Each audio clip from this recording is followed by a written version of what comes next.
Dear friends, আজকে আমি আমার ভুট্টার জমিনের পঞ্চম সেচ প্রদান করিলাম। তো আপনারা দেখতেই পাচ্ছেন ভুট্টার কি অবস্থা। মোটামুটি বলা যায় ভালো, এবং নিচের পাতা আমি শুকাতে দেয়নি তেমন, গবাদি পশুর খাদ্য হিসেবে ব্যবহার করছি। দেখতেই পাচ্ছেন মোচাগুলো খুব সুন্দর সুন্দর হয়েছে।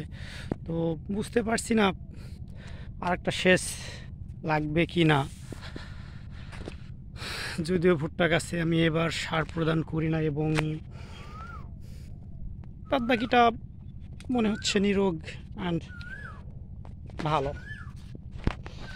তারপরও যদি আপনাদের জেহেনে বা মেধাতে কিছু থেকে থাকে এটা ওটা করতে হবে, তাহলে অবশ্যই আমাকে জানাবেন। আমি চেষ্টা করব সেটা করার। ধন্যবাদ সবাইকে।